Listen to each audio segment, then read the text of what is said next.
Hello again, everyone. Welcome back to Arcanum. Real fast, one thing that I was not aware of, Magnus, his mysterious dwarven gauntlets, it doesn't say anything about it there, but they actually give him stat boosts. Some strength, some constitution, some dexterity.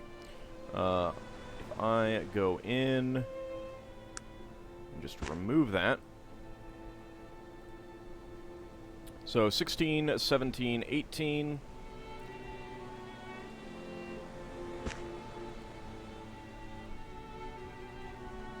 +17, 20. So +1, +1, +2. I did not know that. So, I should have been having him wear these forever. So he had the machined gauntlets, and I've swapped those over to Logair. Logair also has the minute plate mail of regeneration that I picked up. It's not going to give him all that much because he's not very, magically inclined, but, we got some stuff. He's using the Inferno Hammer, so that's fine. Alright, well, we need to go figure out where the heck, we can learn about Nasrudin. I think the best way right now is to probably go back to Caledon and go to the First Panarii Temple.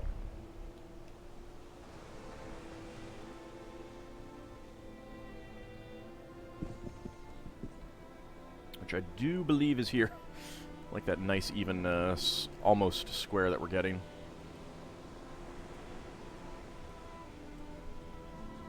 Come on, there we go.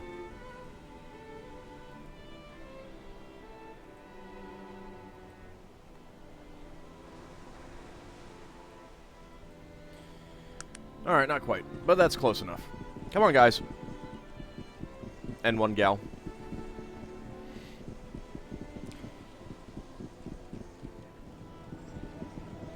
I've not really encountered that many permanent female characters.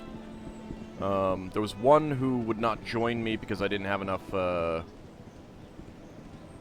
tech skills, which is kind of annoying because it would have been nice, because she can do all of the herbal stuff, which, no one in the party currently can. I've been collecting the herbs for, in case I get someone, which I have not been. I mean, arguably, I could take some of that myself.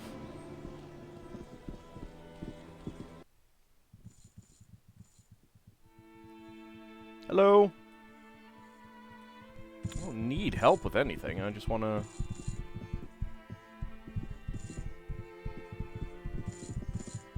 find out. Let's see, you're a guard. Alright, what if I talk to you again? Oh, it's you. You finally come. The blimp crash survivor. I saw your picture in the Tarantian. I am Alexander, First Acolyte of the Temple. It's a great pleasure to meet you. What? What are you talking about? Do you have any idea what that means? It's you. You're the living one. It's a miracle. Well, let's not blow this out of proportion here. Out of proportion? This is an astronomical event. The return of Nasrudin. The final battle. The end of all we know. And a new beginning. The most amazing. Fine, I'm the living one. Do as I say and shut up. Of course. He composes himself, but just barely. Forgive my excitement, Exalted One. We have waited for you for a long time. Let's keep this between us. Of course. But you must listen to me. We were warned by the High Priest to expect your arrival, and he told us to scorn you as an imposter. For some reason, he refuses to believe. I can understand his position. The whole thing is a bit odd. There are times when all of us find it difficult to follow the path chosen for us. In the end, does it really matter if you were or you weren't? You seem intent on discovering what has happened, and already you and Aronnax have crossed paths. If you thwart his plan, you will have played the role of the Living One. Is there any difference in the end? I suppose not. I just wish people would stop trying to kill me. I'm not worried. You've come this far. Regardless of what you think, I feel that fate has chosen a worthy champion. Now, how can I be of further service? Yes, what can I expect from people around here? You should be very careful about who you reveal yourself to. If you speak with Hadrian the archaeologist, You may not want to tell him. He's a great man of faith, but he is old. Belief in you will come slowly. Gunther Wilhelm is a brilliant man and open to new ideas. I believe he will accept you immediately. Thank you, I will remember that. A few more questions? Of course, honored one. I live to serve. Ooh, you live to serve, do you? Well, I could use some ham. Could you go get me some ham, please? What else can you tell me of the Panarii Church? What would you like to know? What do the Panarii believe in? I think we've basically gotten this information, so what can you tell me about Nasrudin?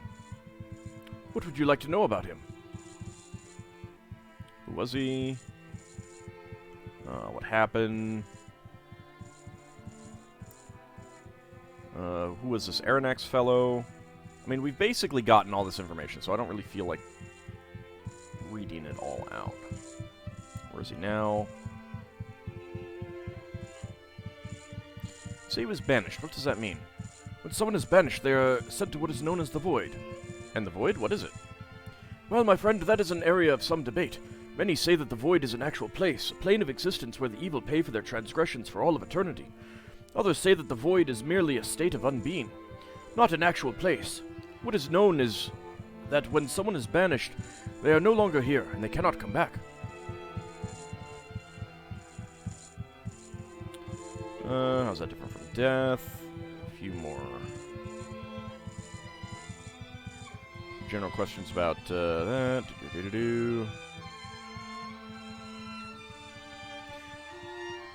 There's a statue in the courtyard. What can you tell me of it? That's a statue of Saint Manax, one of the early founders of the church. Of what importance is Saint Manax? Saint Manax was a very, very holy man. There are many miracles attributed to him, and most of them are well documented. There's a talisman associated with him at the offices of archaeology if you're interested in that sort of thing. Wait, what do you mean his ascension?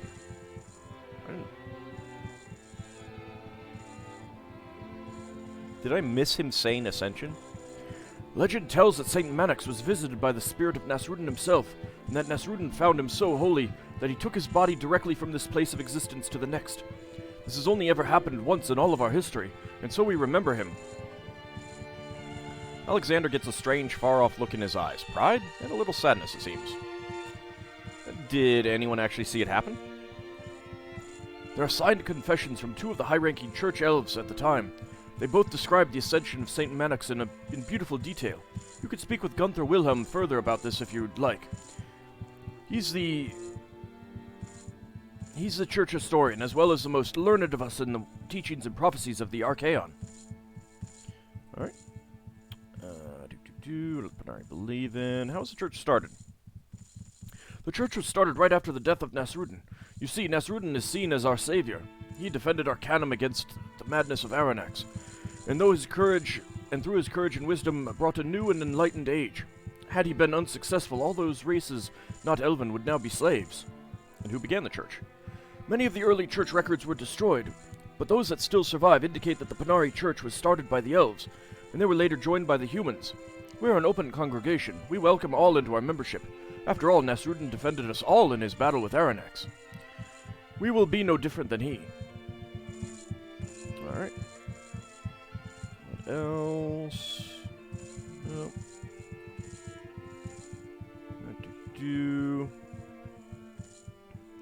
Where is he now? How did he die?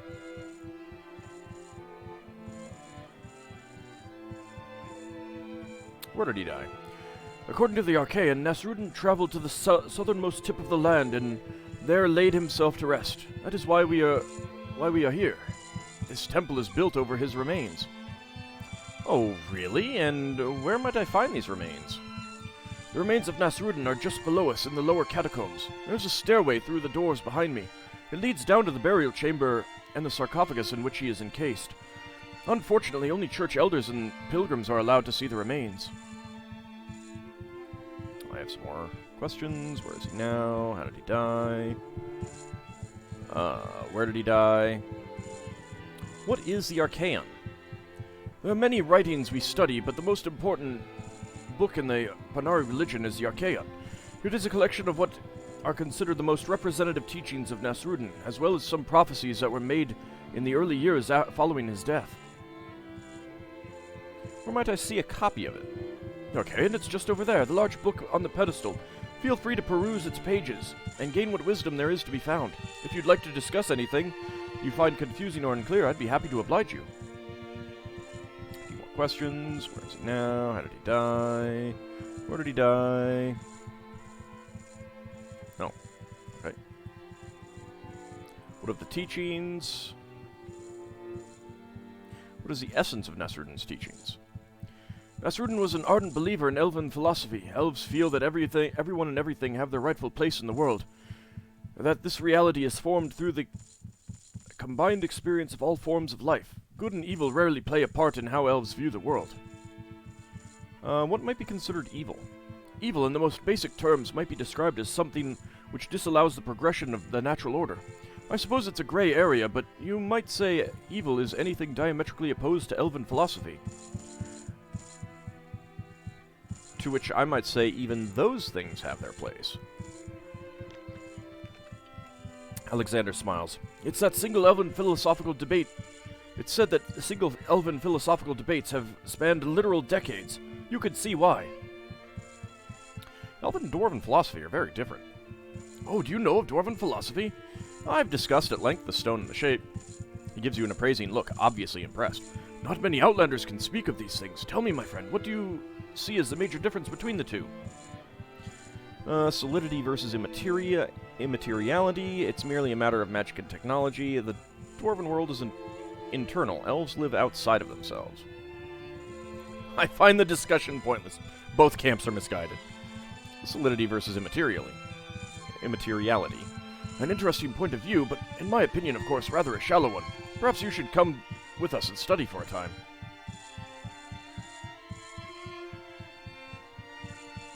So you think so? I won't require an apology. Essence. What might be considered evil? Tell me again of the Arcanum. What are some of its prophecies? There are many prophecies. The most heavily debated are those concerning the return of both Aranax and Nasrudin. And what do your prophecies say of this? This is what we call the return of the living one, and I quote, Nasrudin's pure spirit will be reborn on wings of fire in hills shrouded in fog, and fight the final battle with the evil one. You see, the return of Nasrudin, who we will call the living one, will be a time of rejoicing, but also a time of darkness, as it heralds the return of Aranax, the evil one. Wait, Aranax was banished. I thought that was permanent.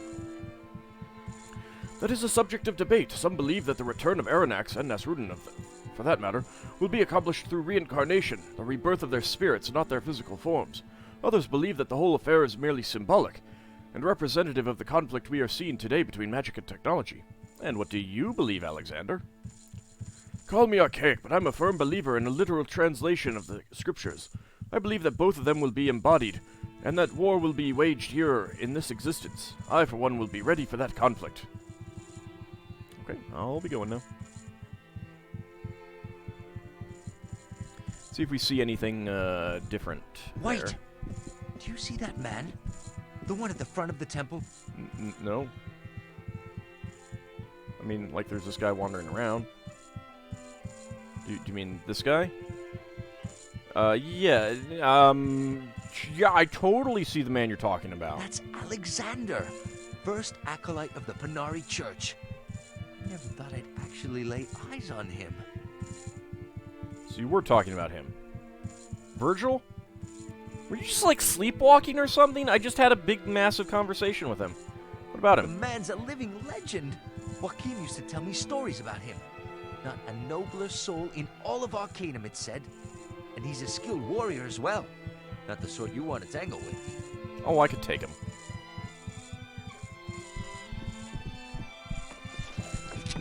Alright.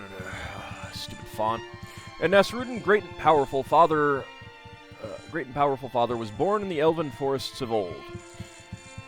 Of this world, but not of it. body of flesh, but spirit and wisdom of the gods, eyes that saw beyond his years, dreams born of another age. And when he saw the time as right, he gathered about him an elven council, group of wise and benevolent beings, who saw the world as he did. For Nasrudin saw all beings as made equal, and gathered these about him, who loved all the races as their own. Dwarf and elf, human and gnome, halfling and orc. All were beautiful to him, and he watched over them all as if they were his own children. And the elven council, they protected Arcanum from the evils which infested it, and many were sent to the void, banished from this place for their crimes. Mighty Gorgoth, whose hunger was only satisfied in the emptiness of the void. Krakatur, whose heart was dark and fearful, but whose fury was only quenched in the blackness of the void. The bane of Kree, whose bloodlust was limitless and could only be contained in the endlessness of the void. And Kurgan the Terrible, betrayer of the Elven Council, whose dark magics were an abomination and could only be forgotten in the blankness of the void. And the land was peaceful until the coming of Aranax. So came Aranax, who wanted the world for himself, and all of its races as his slaves, and he brought war against Nasrudin and the Council. And they faced Aranax at the Black Spire. Black Spire, I wonder if we could go there. And there was a clashing of armies, and much life was lost. And there was a great battle between Aranax and Nasrudin, a battle to end all battles. And great Nasrudin banished Aranax to the void, and saved the world from darkness and pain. But so great was the battle that Nasrudin himself was mortally wounded. And so great, Nasrudin traveled to the southernmost tip of the land, and there laid himself to rest. But he watches over us all, us still, awaiting the time when the evil shall return. And he shall come again, and he shall be strange to us, and some will not know his face. And his spirit shall be reborn on wings of fire, in hills shrouded in fog. And there he shall fight the final battle with the evil one. May your spirit walk always in the peace of Nasrudin.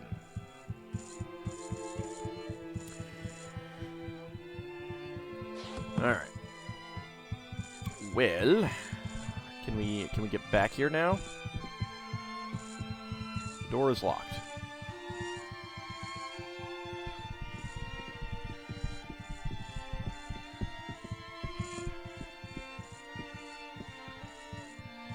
Who else could I speak to concerning Panarii history? There are many scholars here in the First Temple of Panarii. The two most learned are Hadrian, the church archaeologist, and Gunther Wilhelm, the church historian. Both are well versed in Panarii history, and have detailed information concerning their specific disciplines. Where might I find them, Alexander? Each of them have offices just through the doors behind me. When we're finished speaking, I will open the doors for you. I'll look into it. A few more questions. I must be off. Okay, and now are they open? This door is open. Yay!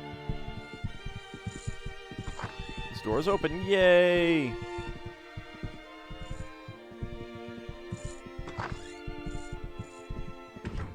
Let's let everyone catch up to me because I'm having slowdown.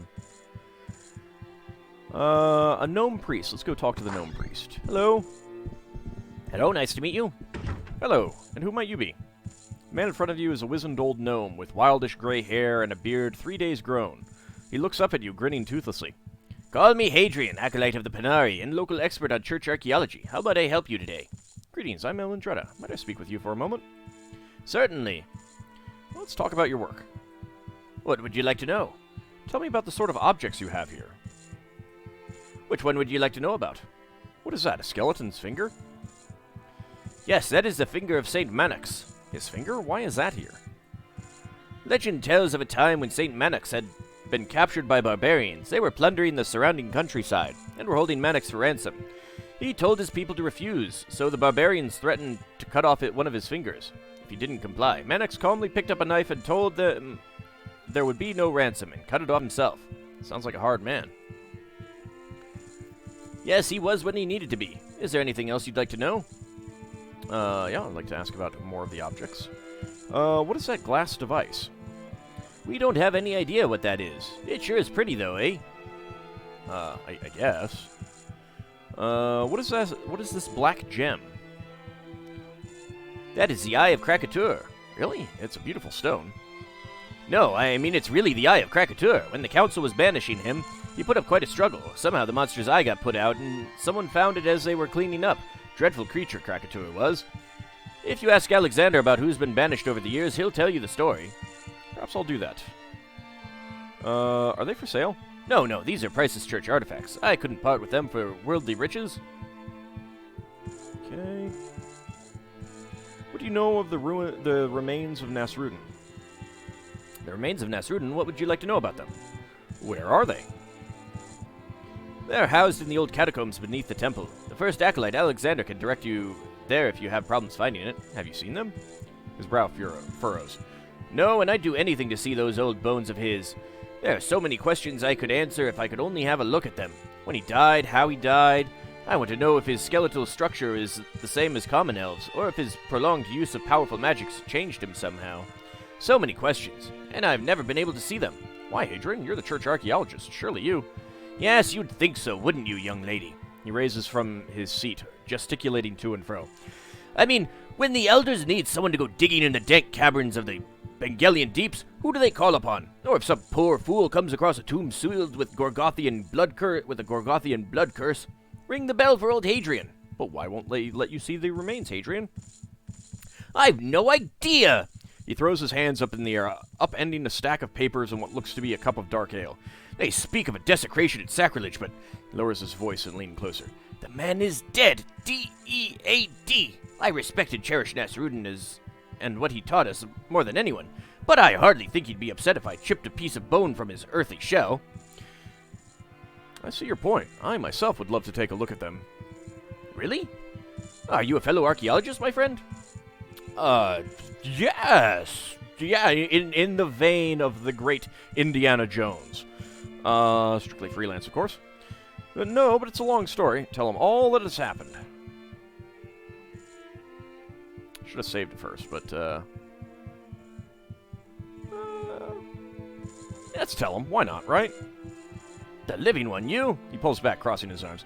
I think that's in very poor taste. Do you have any idea what it is that you're proposing? Oh, I know it's hard to believe, but...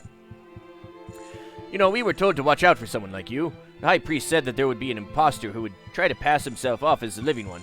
You're lucky I don't have you thrown in chains right here. Wait, Hadrian, this is important. I need your help. He looks at you, conflicted. Look, please, just leave. I couldn't help you see the remains in any case. I've never seen them, and I'm certainly not going to let you... Wait. Yes? Listen, I don't know what to think anymore. I'm an old man, and I'm very set in my beliefs. It's much easier for me to think you a charlatan than to face the alternative. I understand, Hadrian, and I'm sorry. If the remains are what you seek, you may want to wander around the local sewers. You never know what you'll find down there. Perhaps you could bring back whatever it is you come across. Perhaps you could bring it back for me to look at. I have, and I don't know what you'd be looking for. I'll look around. If I find anything, I'll bring it back. You do that, my friend. Is there anything else? A few general questions. Who found the remains of Nasrudin, anyway? The burial chamber and the sarcophagus were found by the elves of the early church. His name escapes me, but if you speak to Gunther Wilhelm about it, he'll be able to give you the details. The church was built over the catacombs. Okay. And I guess that's about it. A few more general questions. I'm still looking for the remains of Nasrudin. Oh, maybe he's meaning... Okay, he's meaning that I can, you know, quote-unquote go get something from the sewers. This glass case houses what seems to be the bones of a finger. A plaque reads, "A finger of Manox." This bone case houses what looks to be a small ovoid black stone. A plaque reads, "The Eye of Krakatoa." This case houses a strange glass device. A plaque reads, "Strange glass device." Seems to be magically locked.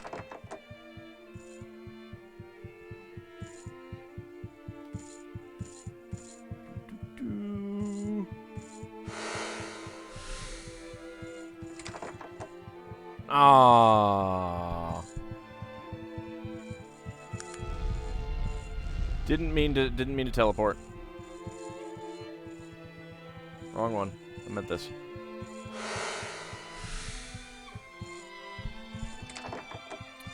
Alright. Well.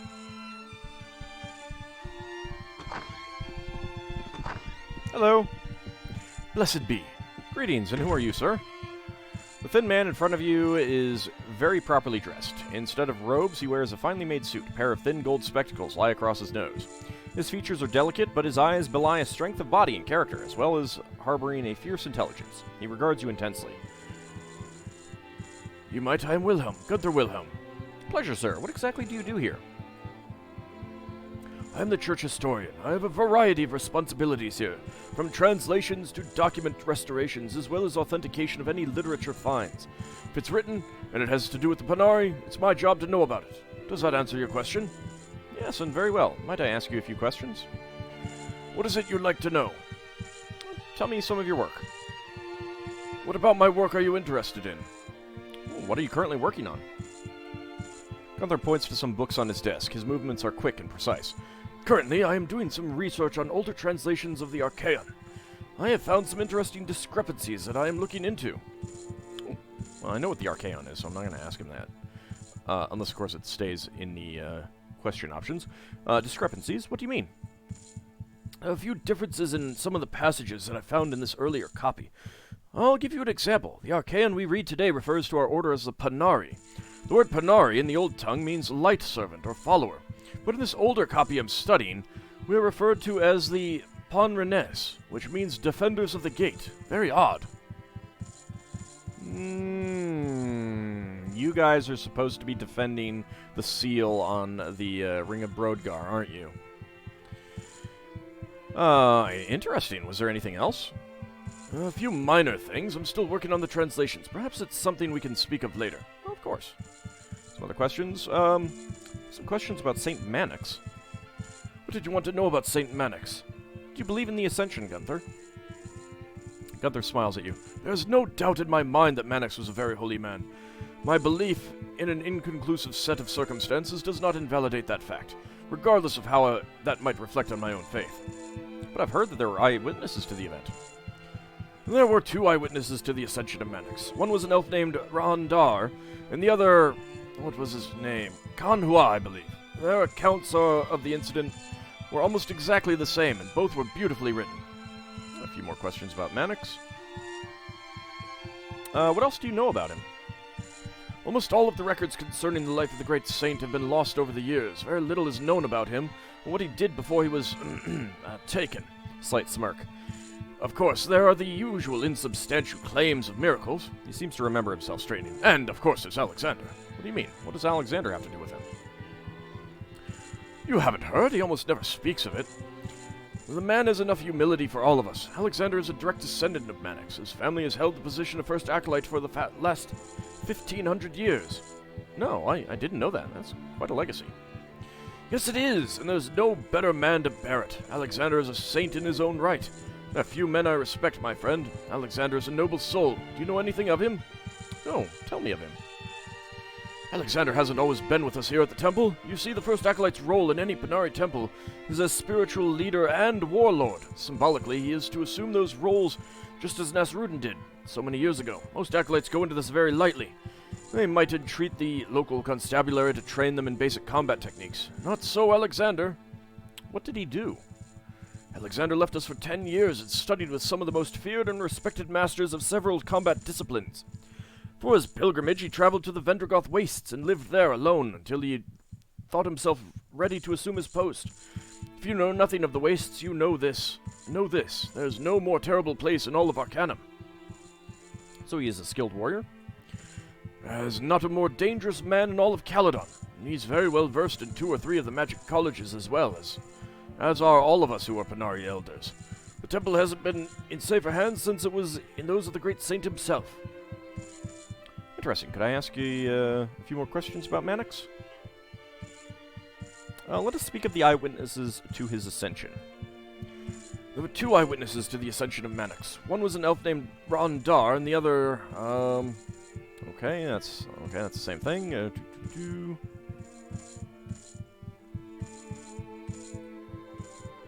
Wait, I meant to ask about other things.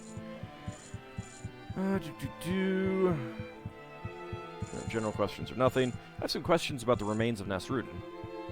What would you like to know about them? What do you know about them? Me, I know very little about them, save for the documents we have associated with the discovery, and a few research documents about the sarcophagus itself. Hadrian, the archaeologist, would have more information about the specifics. Do the church records say who discovered them? Yes, let me see. Pulls a weathered tome from the shelf. Ah, here we are. The elf's name was Kan Hua. Wasn't the person who witnessed the ascension named Kan Hua? Why, yes, it's at least the same name. Let me look at the years. The discovery of the remains happened within a few years of the ascension of St. Mannix. I never realized that, but you're correct. That very well might have been the same person. Don't you find that strange? Perhaps a little convenient? Very curious about this whole affair, my friend. What is your real interest in this? That's a long tale. We'll tell him all that has happened. I see. Gunther studies you a moment, calculating. You're telling me that you are the sole survivor of the IFS Zephyr blimp crash? Yep. Gunther is silent for a long time. Then a slight smile comes over his face, and he takes her hand in his. I was wondering when you were going to tell me. I've been looking for you for a long time, you know. The rumors abound, and we'd heard you might come calling. I'm so very glad you've decided to put your trust in me. Thank you, Gunther. I really need to see those remains.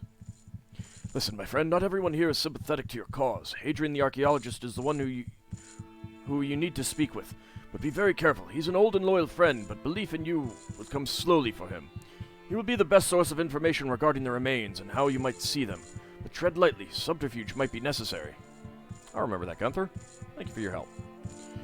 Well, I didn't do the subterfuge. I could always do this, redo this. No, thank you, my friend. Return here when you've seen the remains and tell me what you find. I may be able to help you once you know what it is you're looking for. I will, Gunther. Goodbye. Tell me of your work. Do you think that they are authentic? He lowers his voice. To tell you the truth, I really don't know.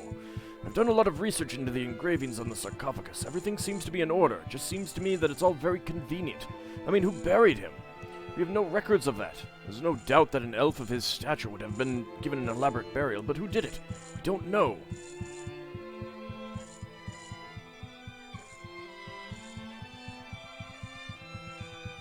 Okay. Yeah, something tells me that,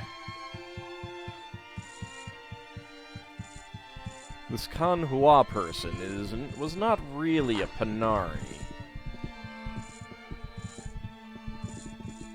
There's nothing in there. This room appears to be completely empty.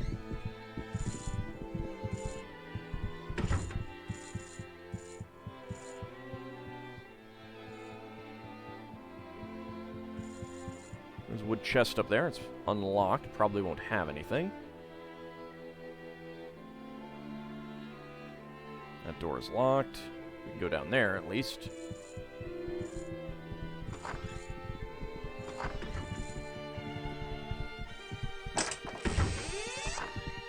Priest robes! I'll take all of those. I can sell them. There we go.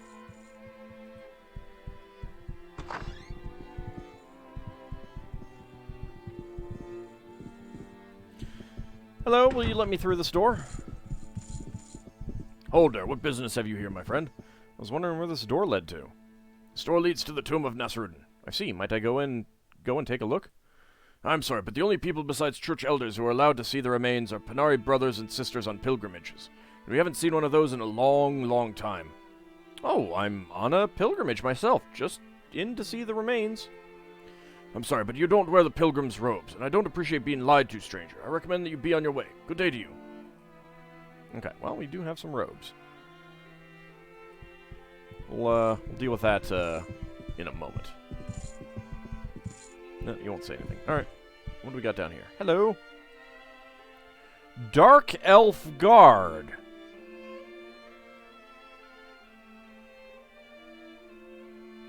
Well... That's not suspicious at all, is it? I must take my leave for now. What exactly are Dark Elf guards doing in a Panarii temple? We'll have to find out next time. See you then, everyone.